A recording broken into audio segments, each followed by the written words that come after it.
Bonjour à tous. Aujourd'hui, nous allons parler de l'ouvrage Le Seigneur des Anneaux. Actuellement sur Amazon Prime se déroule la trilogie Le Seigneur des Anneaux, inspirée de l'ouvrage qui porte le même nom de l'auteur britannique J.R.R. Tolkien des années 1930-37. Et donc, c'est une trilogie, ça veut dire un ensemble de 3 livres, 3 ouvrages poétiques qui ont été écrits par l'auteur britannique J.R.R. Tolkien à la suite d'une série aussi de 3 ouvrages poétiques du nom de La Quête du Hobbit. Aujourd'hui, nous allons voir le résumé du Seigneur des Anneaux. C'est un ouvrage très populaire, très répandu, et la série justement qui a été jouée à l'issue de cet ouvrage a déjà rapporté plus de 3 milliards de dollars de revenus. C'est dit que c'est un ouvrage très, très intéressant. Aujourd'hui, l'auteur a choisi de manière fictive plusieurs peuples qui vont meubler la scène. Il y a les hommes, les êtres humains, il y a les elfes, les nains, les hobbits, les magiciens, les orques et bien évidemment d'autres peuples mineurs dont nous n'allons pas évoquer ici. De ces peuples vont être issus des personnalités, des individus qui vont être choisis pour former une communauté. Le but de la communauté, c'est d'aller détruire ce que l'auteur appelle l'anneau unique, un anneau de pouvoir. Et donc pour parler des anneaux, c'est que dans le vieux monde, des anneaux de pouvoir. 3 anneaux pour les rois elfes sous le ciel. 7 pour les seigneurs nains dans leur demeure de pierre. 9 pour les hommes mortels destinés au trépas. Et 1 pour le seigneur des ténèbres sur son noble trône dans le pays de Mordor où s'étendent les ombres.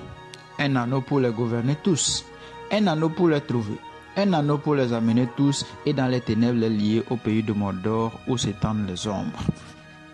Ça veut dire quoi? Les elfes ont fabriqué pratiquement 19 anneaux. Mais le Seigneur des ténèbres sauront qu'on a appris à se fabriquer un anneau beaucoup plus puissant que tous les autres anneaux. Et c'est cet anneau-là qu'il a fabriqué et son objectif c'était de pouvoir dompter la terre du milieu, la terre sur laquelle se joue donc la scène et qui représente le monde entier en réalité. Donc son objectif c'est d'assujettir le monde, la terre du milieu, grâce à son anneau unique.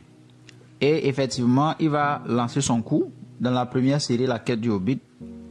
Il va lancer sa guerre à l'issue de laquelle il va sortir en échec. Il ne va pas remporter la guerre parce qu'il s'est beaucoup trop précipité. Il n'était pas encore suffisamment prêt pour mener cette guerre. Donc, l'anneau unique va lui être dérobé et cet anneau va être perdu. Le Seigneur des Anneaux commence justement au moment où l'anneau unique est retrouvé par un hobbit du nom de Bilbon qui va dans une aventure et qui finalement perd le chemin et se retrouve dans les vallées de montagne. Il ne sait plus où passer pour revenir à la maison. Et c'est là qu'il va rencontrer un certain Gollum, un individu totalement transformé de façon maléfique par l'anneau unique parce que lui il avait retrouvé l'anneau unique et ça l'a rendu réduit carrément à l'esclavage et il se retrouvait vivre dans l'eau. Et donc, Bilbon, pour raccourcir l'histoire, va finir par retrouver l'anneau unique et c'est grâce à cet anneau unique qui rend invisible quiconque le porte au doigt. C'est ce qu'il va porter au doigt pour pouvoir échapper à son possesseur Gollum et rentrer à la maison avec beaucoup de richesses.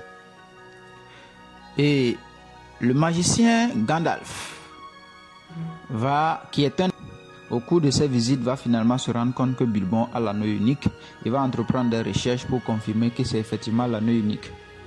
Et donc, vont commencer les peurs et les doutes autour de l'anneau. Parce qu'ils vont se dire, vu que l'anneau unique est retrouvé, Sauron étant très puissant, Sauron vit dans son bunker, il est parti dans son pays au Mordor et est en train d'échafauder des plans dans le but de récupérer son anneau unique.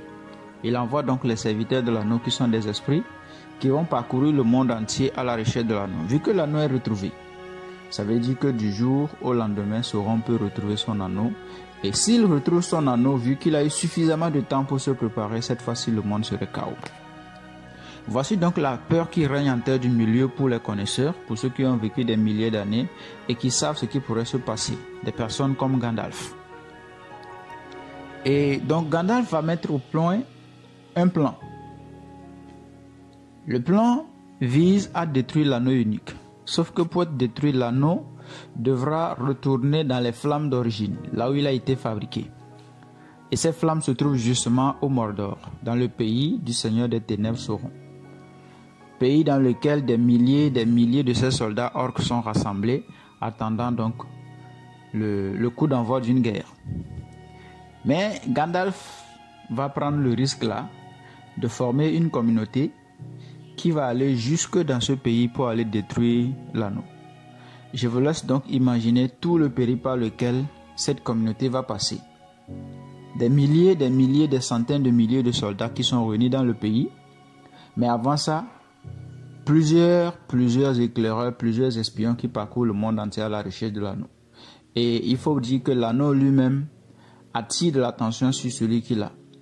Parce que l'anneau est capable d'attirer les serviteurs. Donc ils ne sont pas à l'abri avec l'anneau. Mais Gandalf va réussir à convaincre Bilbon, le désormais détenteur de l'anneau, vu qu'il est un peu vieux, de remettre l'anneau à son héritier, à son neveu Frodon. Et donc c'est Frodon qui va être héritier de l'anneau et qui va finalement partir avec 3 de ses compagnons. Les hobbits sont des petites gens. C'est des personnes de petite taille, très petites, beaucoup plus petits même que les nains.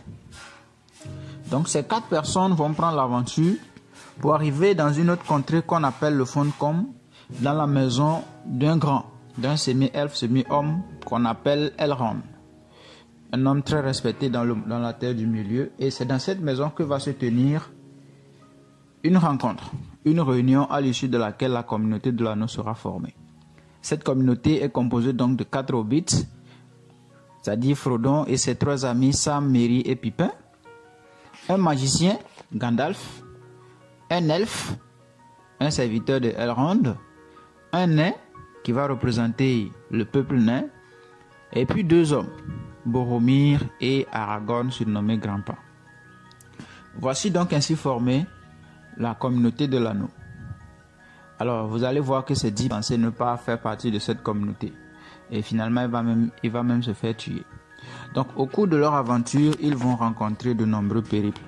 Des espions, des peuples qui se sont ralliés à la cause de Sauron, qui vont les tendre des embuscades, qui vont livrer des guerres. L'anneau même qui va attirer ces esprits qui vont les poursuivre. Et franchement, les périples de la nature, comme la neige, comme les animaux sauvages, beaucoup de choses. La faim, la soif, la fatigue, ils vont marcher pendant 2 ans. Et finalement, ces 2 personnes qui vont réussir à rentrer au Mordor, c'est les 2 petits hobbits, Frodon et son fidèle compagnon Sam, qui vont réussir à rentrer au pays de Mordor, qui vont réussir à échapper aux centaines de milliers d'orques et aller détruire l'anneau. Jusque-là, Sauron ne peut pas imaginer que celui qui a ramassé, il sait que quelqu'un a retrouvé l'anneau, mais il ne peut pas s'imaginer que une personne qui ramasse l'anneau va émettre l'idée d'aller détruire l'anneau. Pour lui, quiconque ramasse l'anneau va vouloir le porter et dompter le monde. C'est pour ça qu'il va jeter toutes ses forces dans la bataille lorsqu'ils vont déclencher une guerre de dissuasion. Qu'il y a 2 personnes qui se dirigent dans son territoire pour venir détruire l'anneau. Et dès lors qu'ils vont réussir leur coup, tout son pouvoir va fondre et ses armées vont se disperser. C'est comme ça que l'anneau unique est détruite et que la terre du milieu est sauvée. Voilà, donc les hobbits vont revenir chez eux pour remettre de l'ordre dans leur territoire. Et l'être humain Aragorn, qui était en fait un héritier, un héritier de roi, va revenir aussi dans son territoire pour être couronné roi. Et voilà, c'est comme ça que la terre du milieu va être sauvée. Et c'est comme ça que prend fin cette trilogie du Seigneur des Anneaux. Je vous recommanderais vivement de lire le livre et je vous préviens qu'il est volumineux. Dans les pages ordinaires d'aujourd'hui, il ferait au moins 1000 à 2000 pages. Donc il est très volumineux. Sinon, vous pouvez aussi aller regarder la série sur Amazon Prime. C'est très intéressant. Donc j'espère que vous avez aimé le résumé. Merci à tous. Si vous n'êtes pas encore abonné à la chaîne, abonnez-vous pour les prochains résumés. Sachez que ici, sur cette chaîne, nous résumons des livres que nous trouvons intéressants, que nous lisons et nous essayons de résumer pour que chacun ait des contenus l'ivresse dans sa culture. N'oubliez pas que celui qui est cultivé, c'est celui qui lit beaucoup, parce que les livres rassemblent les cultures de divers horizons. Donc merci beaucoup à tous, au revoir et à bientôt.